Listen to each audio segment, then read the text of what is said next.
modo de introducción y podría ser el título del mensaje, Lucas capítulo 12, versículo 5. Lucas 12, 5. Podría ser bien el título de este mensaje de esta mañana. Lucas 12, 5 dice, está hablando el Señor y le dice a sus discípulos, pero os enseñaré a quién debéis temer. Temed a aquel que después de haber quitado la vida, tiene poder de echar en el infierno. Sí, os digo, a este temed. Y el tema en esta mañana es el temor a Dios. Y a modo de introducción me gustaría compartir un diálogo que C.S. Lewis desarrolla en su libro, en su primer libro de las Crónicas de Narnia, El león, la bruja y el ropero. No sé si es una película media vieja, vieja 2005, 2006, por ahí será. Pero también está el libro. No sé cuántos lo habrán leído o pudieron ver esta película. Es una preciosa alegoría a la obra de Cristo a través de el león, Aslan y 4 niños que representan a los seres humanos, a la raza caída. Pero bueno, no les sigo desarrollando cómo es la película y el tema para que puedan verla. Pero el diálogo dice lo siguiente. Está hablando Lucy, que eran 4 hermanos, la más chiquitita. Dice, estaban buscando a Aslan, que era el león. Pero, ¿lo veremos?, preguntó Lucy. Para eso los traje aquí, hija de Eva. Los voy a guiar hasta el lugar a donde se encontrarán con él. ¿Es un hombre?, preguntó Lucy vacilando. «Aslan, un hombre», exclamó el castor con voz severa. «Ciertamente no. Ya les dije que es el rey del bosque y el hijo del gran emperador más allá de los mares. ¿No saben quién es el rey de los animales? Aslan es un león. El gran león». «Oh», exclamó Susan, «pensé que era un hombre». ¿Y él? ¿Se puede confiar en él? Creo que me sentiré bastante nerviosa al conocer a un león. Así será, queridita, dijo la señora Castora. Eso es lo normal. Si hay alguien que se pueda presentar ante Aslan sin que le tiemblen las rodillas, o es más valiente que nadie en el mundo, o simplemente es un tonto. Entonces, ¿no es inofensivo?, dijo Lucy. «¿Inofensivo?», dijo el castor. ¿No oyeron lo que dijo la señora Castora? ¿Quién siquiera mencionó algo acerca de ser inofensivo? Por supuesto que no es inofensivo, pero él es bueno y es el rey. Oramos. Señor, este tema nos atrapa y realmente a veces estamos en falta. Y te pedimos, Señor, que al abrir tu palabra nos hables. Te ruego, Señor, que quites cualquier impedimento mío, pecado, que estorbe, Señor, que tu palabra sea abierta dignamente, Señor. Que pueda tu Espíritu Santo hablar y, Señor, que podamos salir transformados en esta mañana. En el nombre del Señor Jesús. Amén. Romanos capítulo 11, versículo 22, la Nueva Traducción Viviente. Romanos capítulo 11, versículo 22, la Nueva Traducción Viviente dice, «Fíjate en que Dios es bondadoso, pero también es severo. Es severo con los que desobedecen, pero será bondadoso contigo si sigues confiando en su bondad. En cambio, si dejas de confiar, tú también serás arrancado por completo». Hebreos capítulo 12, versículos 28 y 29. Dice, «Por lo cual, puesto que recibimos un reino que es inconmovible, demostremos gratitud, mediante la cual ofrezcamos a Dios un servicio aceptable con temor y reverencia, porque nuestro Dios es fuego consumidor». De estos dos pasajes se desprenden dos verdades que son inseparables respecto al temor, respecto a Dios. Y C.S. Lewis lo supo interpretar muy bien con esta frase que dice: Él no es inofensivo, pero es bueno. Veíamos que Dios es un fuego consumidor, pero también es un Dios lleno de gracia. Eugene Merrill, en su Diccionario Evangélico de Teología Bíblica, dice respecto a este tema: el temor del Señor tiene dos lados, uno que produce asombro, reverencia, obediencia, y otro que nos hace encoger de pavor y terror al prever su disgusto o el disgusto del Señor. El temor del Señor es un tema que se repite vez tras vez en las Escrituras. Vamos a ver desde Génesis hasta Apocalipsis, donde se menciona el temor que nuestro Dios merece. Entonces es importante ponernos de acuerdo a qué nos referimos con temor, porque el término utilizado en la palabra no siempre apunta a lo mismo. El temor de Dios incluye todo un espectro de actitudes, es amplio, pero básicamente, en primer lugar, tenemos que el temor se puede describir como algo, como estar asustado, tener terror o pánico. Para hacerlo más gráfico, podemos imaginarnos a un niño de 9 años, chiquitito, la edad de Andresito por ahí, volviendo solito, caminando de la escuela a su casa. Y cuando dobla en la esquina, ve que justo una casa antes de donde él vive está el matón, el bravucón del barrio. Un chico de 15 años, de 1,80 m, que pesa 80 kilos y que le encanta pegarle a los niños de 9. Disfruta verlos llorar.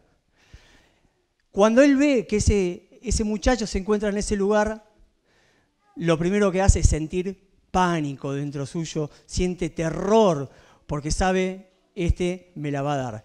Esta es una clase de terror, es una clase de temor, de terror, de pánico que está en la Biblia. No es la clase de temor que mayoritariamente habla, pero está ahí. En la palabra muchas veces encontramos este término para describir esta clase de miedo. Y es correcto y adecuado tener miedo de Dios si se tienen motivos escriturales para tenerlo. Génesis capítulo 3, versículo 10.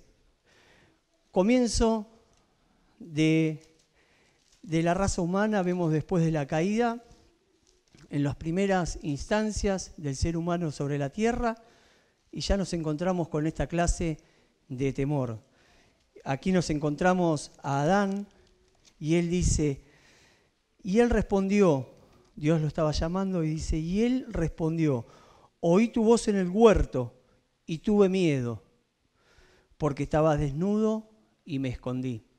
Capítulo 2, versículo 16 y 17. Dios le había mandado al hombre diciendo, de todo árbol del huerto podrás comer, mas del árbol de la ciencia del bien y del mal no comerás, porque el día que de él comieres, ciertamente morirás. Y acá nos encontramos con esta clase de miedo. Por eso decía, es apropiado tener esta clase de miedo, es lo esperable tener esta clase de terror cuando hay motivos escriturales para sentirlo. Adán sabía, Dios le había dado una orden y había desobedecido. Él hubiera sido un desfachatado si se hubiera encontrado con Dios y le hubiera dicho, sí, es verdad, me dijiste que de ese fruto no podía comer, pero bueno, la carne es débil, me deslicé, me dejé llevar. La culpa la tuvo Eva. Que fueron cosas que pasaron, pero no, él sintió terror porque sabía que algo mal había hecho y que la amenaza de Dios iba a venir y iba a recaer sobre él. Deuteronomio capítulo 2, versículo 25. Estamos viendo esta clase de temor que produce terror en nosotros. A partir de hoy, se lo estoy leyendo en la Nueva Traducción Viviente, por ahí no es igual que ahí, pero dice, a partir de hoy haré que los pueblos de toda la tierra sientan terror a causa de ustedes.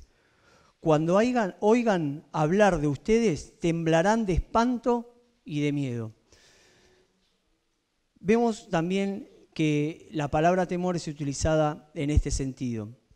Y Lucas capítulo 2, versículo 9, también de la Nueva Traducción Viviente, dice, de repente, estamos cuando los ángeles anuncian la llegada del Mesías, dice, de repente apareció entre ellos un ángel del Señor y el resplandor de la gloria del Señor los rodeó. Los pastores estaban aterrados.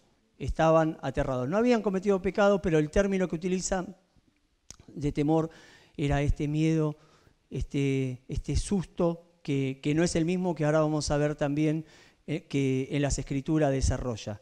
Edward Welch, un autor que estuve leyendo también para preparar este mensaje, en un libro que se llama Cuando la gente es grande y Dios es pequeño, dice que respecto a este temor que incluye terror, dice, nadie está excluido de este temor, ya seas cristiano o no. Somos personas inmundas y aparecemos delante de un Dios santo, todopoderoso, moralmente puro. Es correcto estar avergonzados delante de Él. El castigo sería completamente justo. El terror es una respuesta natural y apropiada. Tal temor nos hace retroceder delante de Dios. Queremos evitarlo tanto como cuanto sea posible. Este temor está también o estuvo en algún momento en nuestras vidas. Pero para los cristianos cuyos ojos fueron abiertos y acudieron al llamado del Señor, este terror se va disipando. Pero nos encontramos que en el otro extremo dijimos, del temor y de sensaciones o de lo que provoca dentro nuestro, se encuentra un temor que es solo reservado para aquellos que una vez confiamos en Jesucristo como Salvador, para aquellos que somos hijos de Dios. Este temor no lo puede sentir aquel que todavía no se ha reconocido un pecador y ha acudido a Cristo en arrepentimiento. Este temor significa una sumisión reverente que me lleva a la obediencia. Implica veneración, honra y respeto. Ahora, para graficarlo, utilizamos al mismo niño, pero lo colocamos en otra situación. Él se encuentra ahora en una excursión escolar en la casa de gobierno. Lo llevan, empiezan a visitar las distintas salas, y acá está el presidente, acá está donde firmaron tal tratado, y de repente irrumpen en la fila, viene un funcionario de gobierno y le dice, esperá, el presidente quiere verte. Al niño se le abren los ojos, su respiración se agita y les dice, ¿a mí? ¿A mí me quiere ver? Sí, vos sos Ricky Martínez. Bueno, sí, a vos te quiere ver. Ese niño se llena de temor, pero no es terror como había ocurrido con Adán. A él no le asusta que el presidente le dé la orden a los granaderos para que le peguen con el sable. Él tiene otra clase de temor, y es la presencia de alguien que es superior a él en valor y en dignidad. Se trata aquí de un temor de veneración y de honra. Y de esto es precisamente la clase de temor que mayoritariamente habla la Biblia, y es lo que vamos a tratar de ver en esta mañana. Este temor que me lleva a la adoración. En este sentido, este temor incluye también un conocimiento de nuestra pecaminosidad y la santidad de Dios. Un conocimiento claro de la justicia de Dios y de su ira contra el pecado. Eso no queda excluido. Eso nos tiene que llevar a adorarle. Sin embargo, la diferencia que tiene con el terror es que esta clase de temor me lleva a adorar. ¿Por qué? Porque a la vez que conoce que Dios es un fuego consumidor, también conoce la gracia y el perdón, el gran perdón de Dios hacia nosotros. Nos acerca a Él. En vez de querer huir, queremos acercarnos más a Él en adoración. Jerry Bridge, un autor que me encanta, es difícil conseguir libros, hay cosas sueltas en internet de él, pero un hombre ya está en la presencia del Señor, pero que habla mucho sobre la santidad. Dice, solo un cristiano que teme al Señor puede apreciar realmente el amor de Dios. Solo un cristiano que teme al Señor puede apreciar realmente el amor de Dios.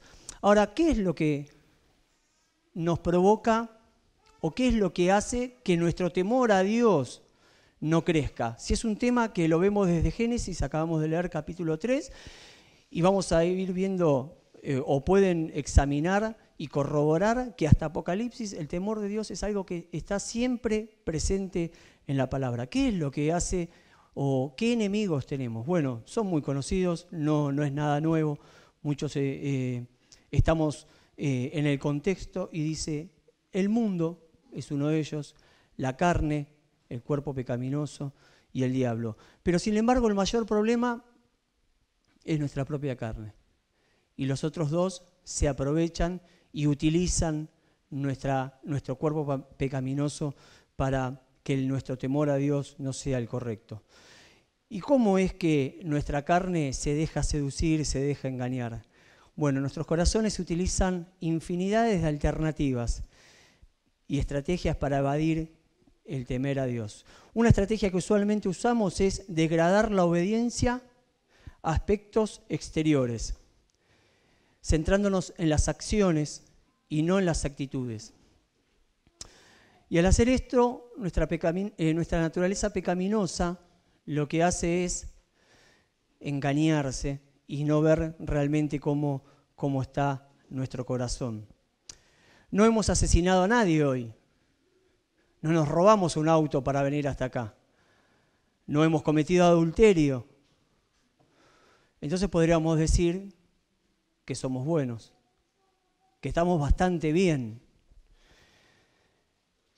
Por supuesto que de vez en cuando somos conscientes que mentimos o que alguna que otra malas palabras se nos escapa o las decimos conscientes. Tal vez gritamos a nuestros hijos, a nuestro prójimo, a nuestros compañeros de trabajo. Somos conscientes de esas cosas, pero bueno, son pecadillos. Jerry Bridge dice, son pecados respetables. Son pecados que no me hacen tan malo. Y esa es la naturaleza pecaminosa y cómo se engaña y cómo nos autoengañamos, porque nos hace ver que estamos bastante bien. El problema es que si usualmente pensamos que somos buenos, entonces Dios es usualmente irrelevante para nosotros. Y eso es un peligro. Tal forma de pensar ignora las profundidades del pecado dentro del corazón. Y me hace perder de vista la gracia y el perdón que necesito. Y si actúo de esta manera es imposible que pueda temer al Señor como Él lo quiere. Ahora, para que mi temor hacia Dios pueda crecer y perfeccionarse, tengo que conocer quién es este Dios al que debo temer. Proverbios capítulo 2, versículos 6 al 5, y lo digo así a propósito, no me equivoqué, 6 y 5, dice, pues el Señor concede sabiduría, de su boca proviene el saber y el entendimiento. Entonces comprenderás lo que significa temer al Señor y obtendrás conocimiento de Dios. ¿Cómo puedo conocer al Señor? ¿Cómo puedo conocer al Señor, a este Dios a quien debo temer? Bueno, dice que Él, de su boca proviene el saber y el entendimiento. ¿Y cómo nos habla entonces Dios hoy, en el siglo XXI? A través de su palabra. Él se nos revela a través de su palabra. Entonces, quiero conocer a Dios en profundidad para poder temer correctamente a este Dios. Debo leer su palabra, debo pasar tiempo de devoción para poder conocerlo. Proverbios capítulo 9, versículo 10, dice, el temor de Jehová es el principio de la sabiduría y el conocimiento del Santísimo es la inteligencia. La NBI dice, el comienzo de la sabiduría es el temor del Señor. Conocer al Santo es tener discernimiento. Salmo 111, versículo 10. Salmo 111, versículo 10. La Biblia de las Américas dice: el principio de la sabiduría es el temor del Señor. Buen entendimiento tienen todos los que practican sus mandamientos. Su alabanza permanece para siempre. Y Proverbios 7, versículo 1, también dice: el temor del Señor es la base del verdadero conocimiento, pero los necios desprecian la sabiduría y la disciplina. Entonces, lo opuesto a tener sabiduría, lo opuesto a tener discernimiento, a tener inteligencia, acabamos de leer, es ser necio. Si yo quiero entonces temer al Señor correctamente, ser sabio en cómo lo voy a conocer, en cómo lo voy a conocer y más íntimamente, debo acudir a su palabra para que a partir de ella Él me transmita su conocimiento, me dé su sabiduría y me permita llevar una vida sabia y que lo pueda conocer cada día más, porque si no es imposible de temer. En primer lugar, entonces, si yo quiero conocer a Dios, para poder temerlo correctamente o tener ese temor que hablábamos que era una reverencia y honra, pensando en esto, no en el miedo, pensando en la honra que Él merece, pensando en la reverencia que Él merece, es conocerlo. ¿Y qué tengo que conocer de Dios? Tengo que conocer su santidad, tengo que conocer su misericordia y su perdón. Y en segundo lugar, tengo que ser consciente de su presencia en mi vida. Y hablando de la santidad, es uno de sus atributos que resaltan y que lo definen. Y qué mejor capítulo o libro de la Biblia para leer sobre su santidad que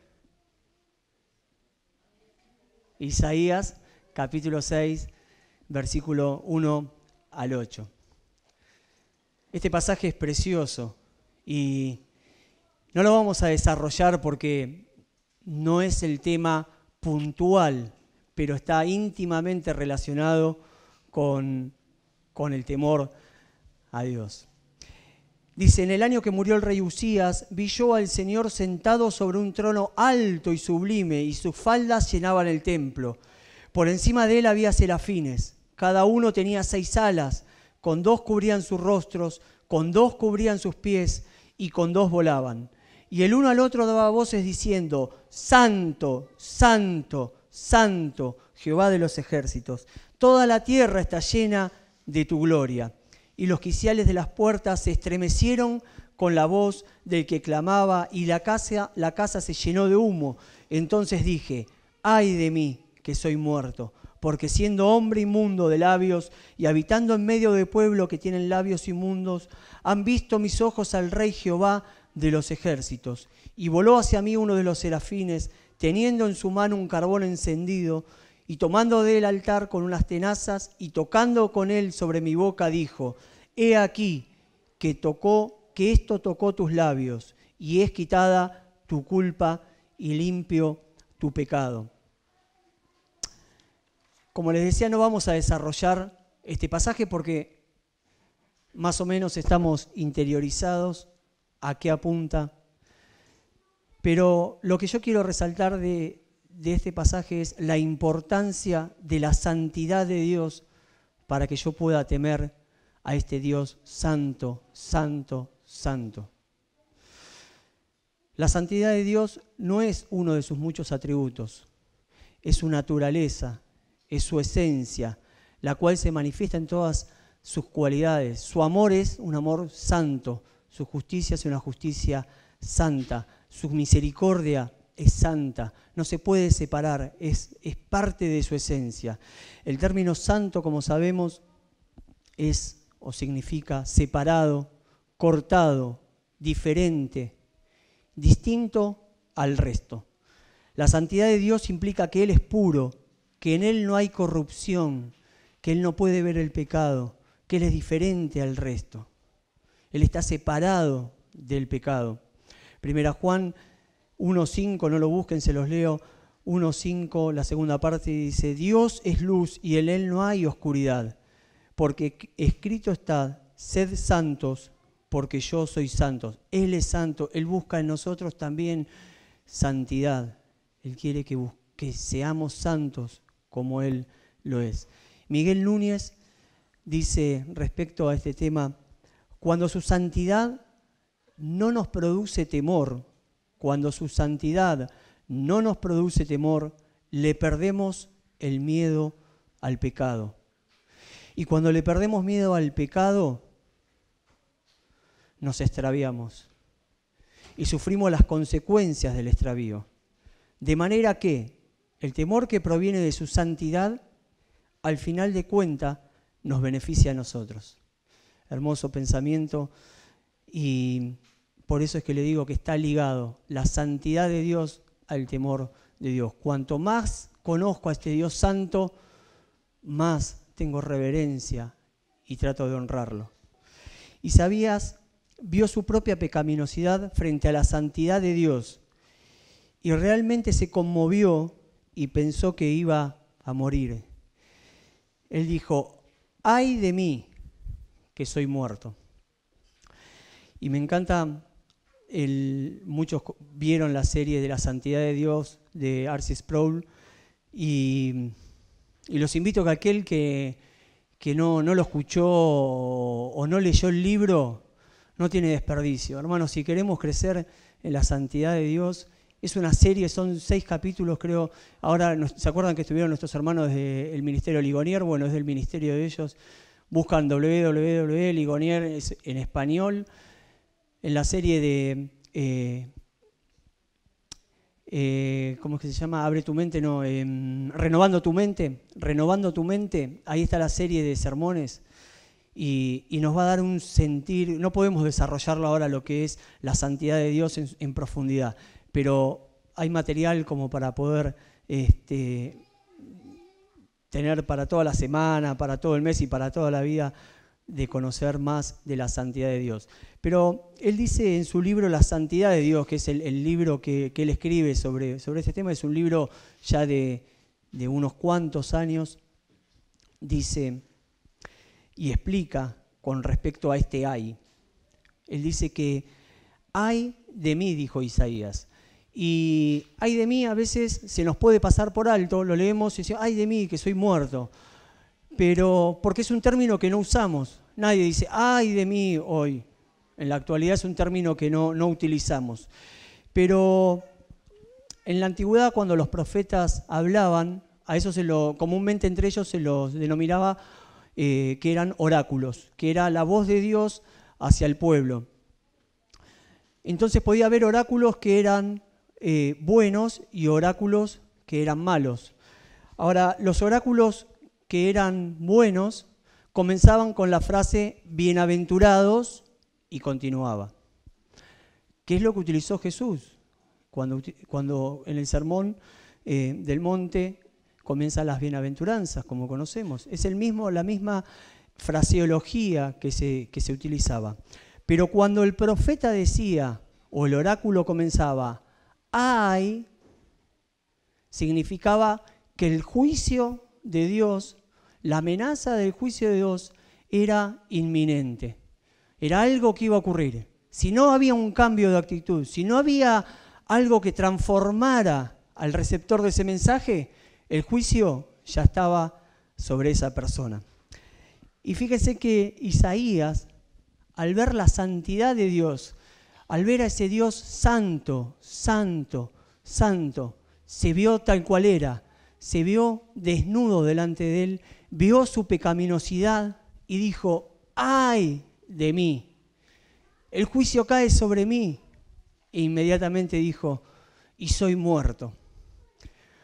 Sin embargo, muchos de la época consideraban a Isaías como un gran hombre de Dios, tal vez el hombre más recto de su época. Habló durante varios periodos de varios reyes.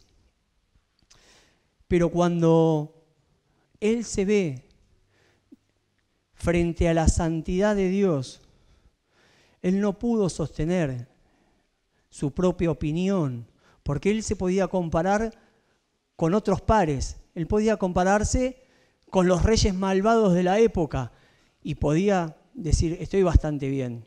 Pero cuando él ve la ley, cuando él ve a este Dios santo, cuando ve a este Dios 3 veces santo, ve su pecaminosidad, se siente desnudo y dice, ay de mí. Él se ve devastado. Él era inmundo y estaba en la presencia del Santo de Israel. No podía ocurrir otra cosa que sentirse humillado y contrito y pobre de espíritu. Yo me pregunto, hermanos, ¿cómo está hoy nuestra sensibilidad ante la santidad de Dios?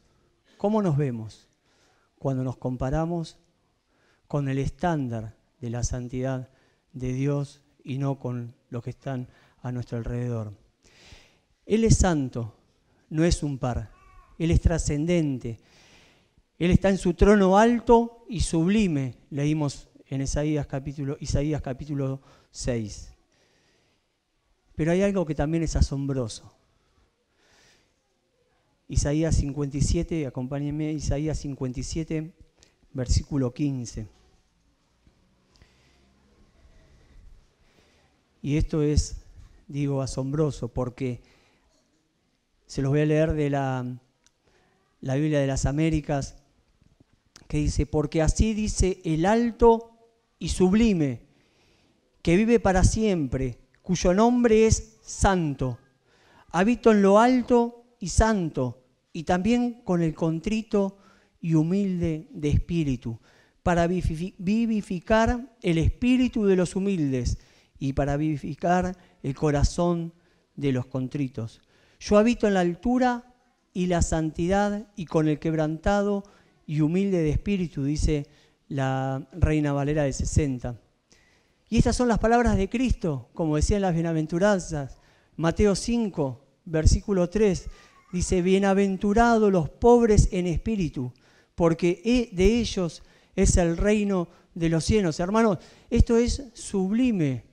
Cuando pensamos que el Dios santo, santo, santo, que habita en la gloria del cielo, también vive dentro mío.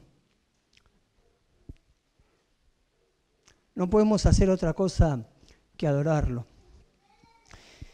Isaías se vio de esta manera y su pecado fue perdonado. Él se vio contrito delante de la presencia de Dios y fue perdonado. Y vemos una imagen gloriosa de la obra de Cristo en la cruz del Calvario. Colosenses 1, 27, la Nueva Traducción Viviente dice, pues Él quería que su pueblo supiera que las riquezas y las glorias de Cristo también son para ustedes los gentiles, para nosotros. Y el secreto es, Cristo vive en ustedes. Cristo vive en ustedes. Eso les da la seguridad de que participarán de su gloria. Él vive en aquellos en que un día acudimos a Él en humildad, contrito por nuestros pecados, por vernos inmundos delante de su santidad y hemos respondido a su llamado. Ahora, ¿cómo es esto posible? El profeta Ezequiel dice que ya se había profetizado, que Él Él cambiaría nuestro corazón de piedra, nos transformaría y nos daría un corazón de carne y un espíritu nuevo. Jeremías también dice en su profecía, les daré un corazón y un camino.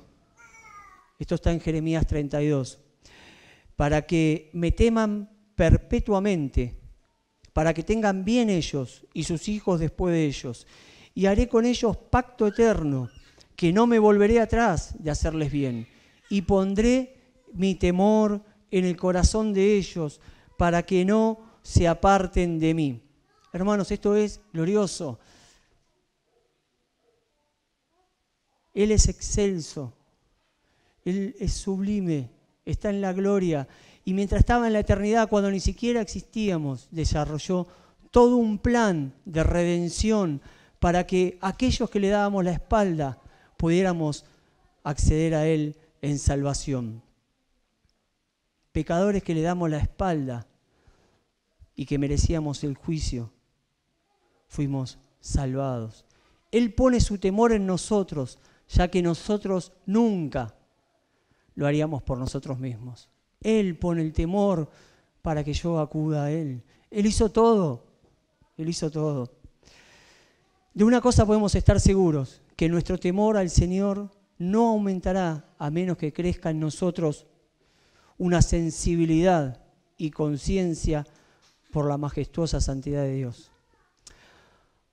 Ahora, de otra cosa también podemos estar seguros, y la tengo que decir, que si no tuviste un encuentro con este Dios santo, santo, santo, si nunca acudiste a Él como un pecador, verte que el juicio de Dios está sobre vos,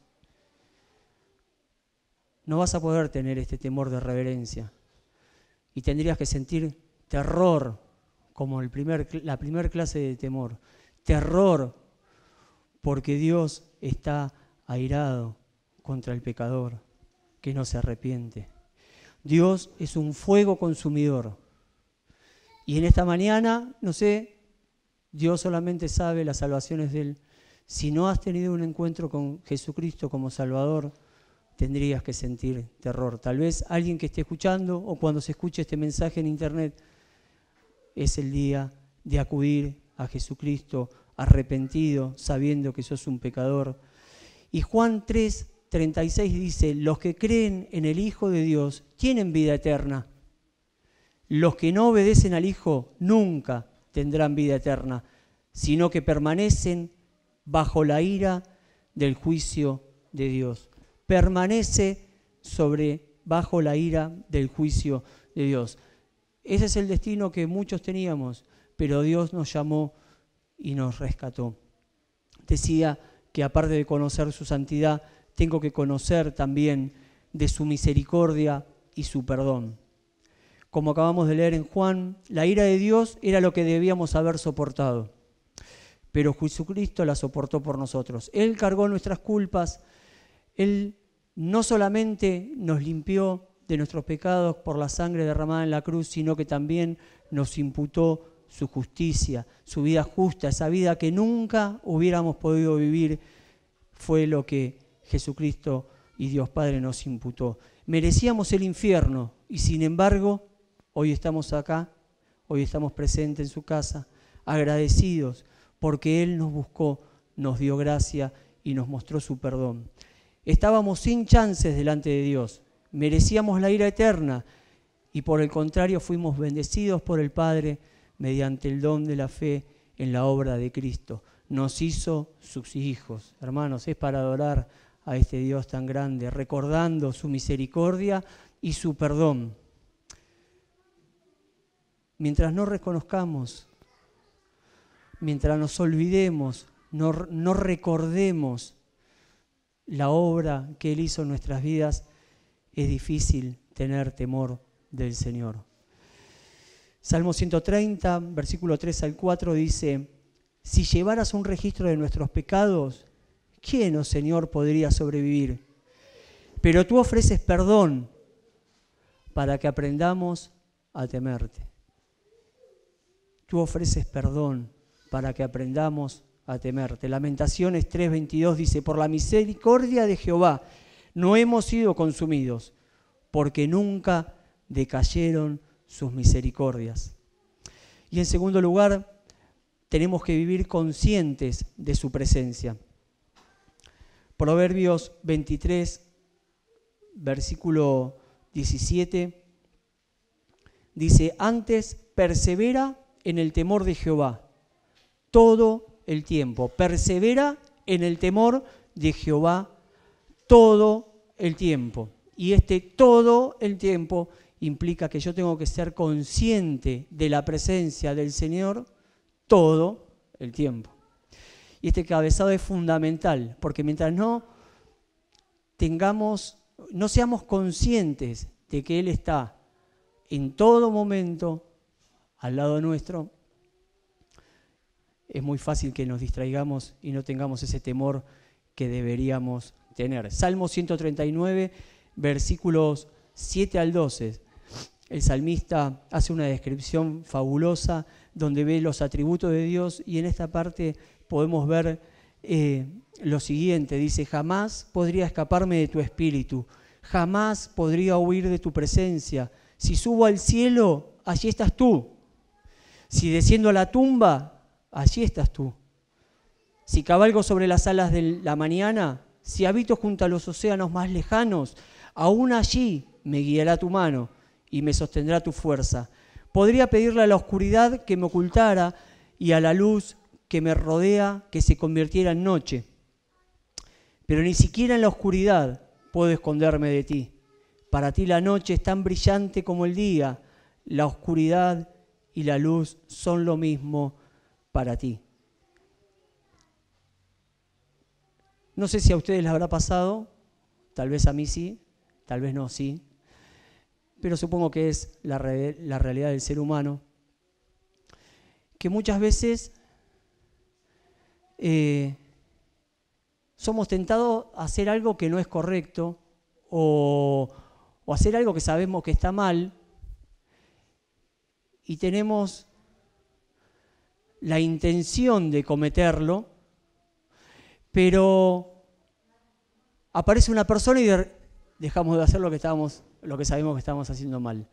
Nos disuade de continuar. En derecho eso sería una tentativa de cometer un delito. Hay una tentativa, no se llegó a cometer, tenía la intención, pero no se comete. Pero la sola presencia de una persona hace que yo me disuada, deje esa acción y no la cometa. No sé si a ustedes, a mí me ha pasado.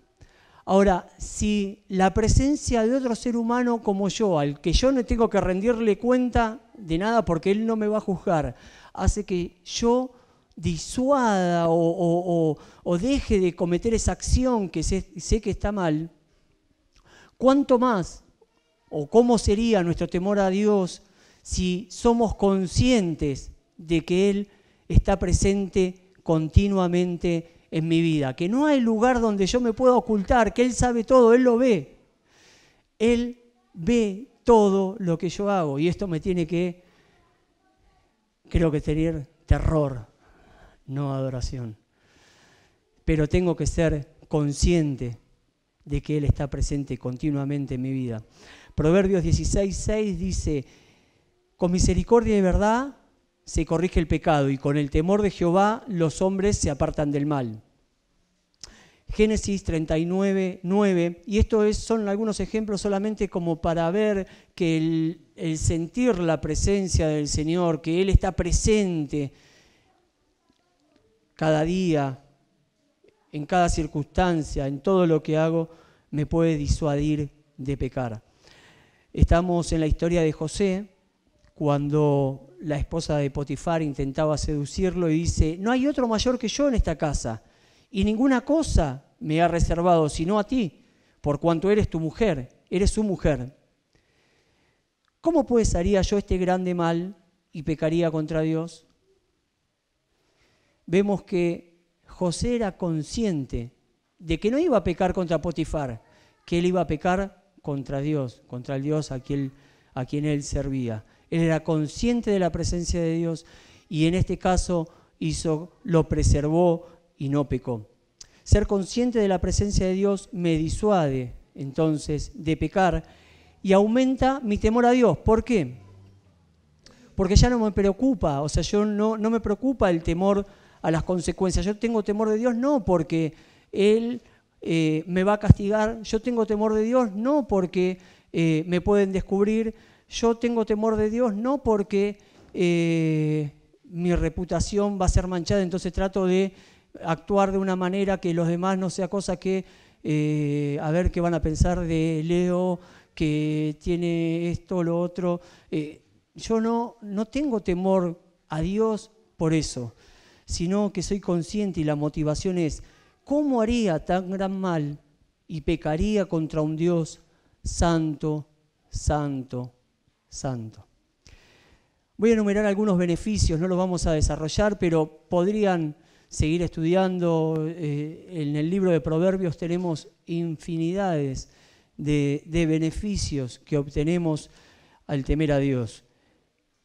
Proverbios 1.7, para el que toma nota lo puede anotar, Proverbios 1.7 nos hace sabios. Proverbios 16.6, lo acabamos de leer, nos aparta del mal. En el Salmo 145.19 dice que el Señor cumplirá los deseos de nuestro corazón, pero no que Él va a cumplir todo lo que se nos ocurra, porque el pasaje está hablando de que nuestro temor a Dios está alineado con Él, con su santidad, y lo que Él busca, su voluntad, es mi voluntad, y por eso es que lo va a conceder, porque estamos alineados en la misma sintonía. El temor del Señor, dice Proverbios 19:23, conduce a la vida, da un sueño tranquilo y evita los problemas. Y podríamos seguir enumerando muchísimos beneficios más, pero no quisiera perder de vista esto, hermanos, que nosotros no tememos o no deberíamos temer a Dios por los beneficios que obtenemos. Nosotros tememos a Dios porque Él es digno de ser temido. Nosotros tememos a Dios porque Él es digno de ser temido. ¿Cuál va a ser nuestra actitud al retirarnos de acá? ¿Cuál va a ser mi actitud al retirarme de acá? Volvemos al pasaje inicial, Hebreos capítulo 12, versículos 28 y 29. Dice: seamos agradecidos y agrademos a Dios, adorándolo con santo temor y reverencia, porque nuestro Dios es fuego consumidor. Entonces la respuesta esperada es que frente a este Dios santo, santo, santo, le adore maravillado, porque aun cuando Él es un fuego consumidor, es también un Dios lleno de gracia y de misericordia hacia aquellos que salvó. Por supuesto que no es inofensivo, pero Él es bueno y es el Rey. Señor, gracias por tu palabra, gracias porque a través de ella nos hablas. Gracias porque eres digno de nuestra adoración. Tú habitas en los corazones de aquellos que un día te reconocimos como Salvador. Esto no lo entendemos, pero es para estar toda la vida, para estar hoy todo el día, cada día de mi vida adorando y recordando tu gracia hacia mi vida, hacia la vida de mis hermanos. Gracias por tu santidad que nos muestra tal cual somos, y tu gran amor al no habernos destruido siendo tan pecadores. Gracias, Señor. Eres digno de nuestra adoración. Eres digno de ser temido. Guíanos, Señor. Corrige aquello que tenemos que corregir y que podamos ser hombres y mujeres que tengamos un santo temor de ti. En el nombre del Señor Jesús. Amén.